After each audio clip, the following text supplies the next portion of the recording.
Assalamualaikum warahmatullahi wabarakatuh. Perkenalkan, nama saya Lili Rahmawati. Saya di sini akan menjelaskan tentang penyebab dan paradigma gangguan mental. Yang pertama adalah paradigma biologis. Paradigma ini dikenal dengan medical model atau dissensi model.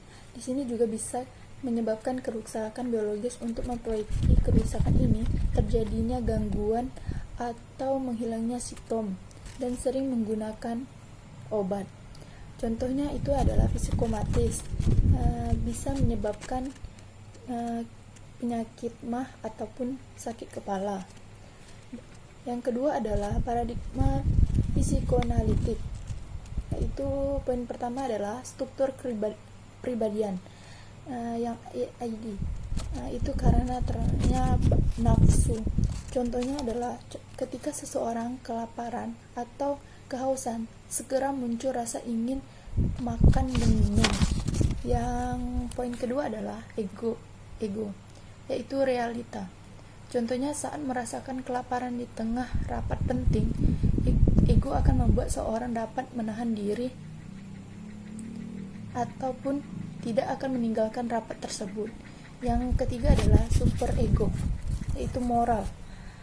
Nina ingin mengambil barang yang bukan miliknya, lalu ia melakukan kesempatan itu untuk melakukan tanpa pengetahuan orang lain. Yang poin kedua adalah perkembangan. Yang pertama adalah oral. Oral ini adalah usia anak dari 0 sampai 1 tahun. Bayi mendapatkan kesenangan dari mulutnya. Selain menyusui, bayi akan memainkan mulutnya dengan jari ataupun mengisap jempol. Yang kedua adalah anal.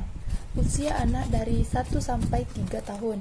Kesenangan ini diperoleh dari memasukkan ke dalam atau mendorong keluar dari anus, belajar untuk membuang air besar ataupun air kecil.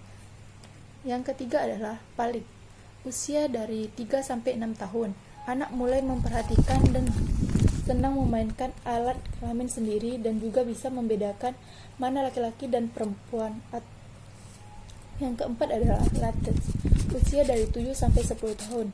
Anak di sini sudah mulai menyalurkan aktivitas lain seperti hobi sendiri ataupun hubungan dengan sosial, dan anak mengembangkan keterampilan sosialnya melalui teman sebayanya. Yang kelima adalah genital. Usia 12 tahun ke atas. Pubertas menjadi aktif kembali dan perkembangan minat seksual yang kuat pada lawan jenis. Baiklah, saya akan menjelaskan tentang dinamika kepribadian poin ketiga, yaitu conscious, yaitu tingkat kesadaran dari kehidupan mental, pikiran, persepsi, perasaan, dan ingatan yang masa dalam kesadaran. Yang kedua adalah pre-conscious, yaitu tingkat kesadaran yang menjadi jembatan antara sadar atau tidak sadarnya. Yang ketiga adalah unconscious, membuktikan bahwa ketidaksadaran itu berisi insting atau impulse drive yang dibawa dari lahir pengalaman traumatik, biasanya pada masa anak-anak. Ya, baiklah, saya akan menjelaskan tentang yang ketiga, yaitu paradigma humanistik dan eksistensial. Berasumsi bahwa gangguan penilaian disebabkan kurangnya insting dan meningkatkan kesadaran individu terhadap motivasi dan kebutuhan. Yang keempat adalah paradigma belajar biovaristik, yaitu perilaku abnormal, yaitu merespon yang dipelajari dengan cara yang sama. Yang poin pertama adalah classic conditioning. Perilaku individu disebabkan oleh pengalaman yang berbeda. Yang kedua adalah instrumental learning. Kuatnya lemahnya hubungan stimulus dan respon tergantung akibat yang ditimbulkan. Yang poin ketiga adalah modeling dan reinforcement. Bentuk konsekuensi yang mengikuti perilaku atau respon. Yang keempat adalah teori belajar sosial.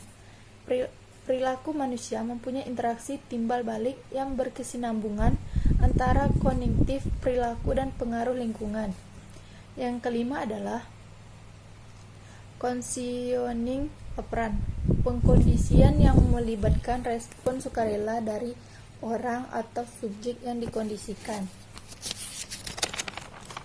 Yang kelima adalah paradigma kognitif. Proses mental meliputi persepsi, mengenal, perencanaan, atau penilaian dan penalaran. Di sini fokus bagaimana individu fokus pengalamannya mengaitkan pengalaman baru tersimpan dalam ingatan. Yang kognitif adalah cenderung mengarah hal-hal yang berhubungan dengan logika, biasanya memori atau ingatan, dan bagaimana ia menyelesaikan masalah dan mengaturkan sebuah strategi. Baiklah, sekian, terima kasih.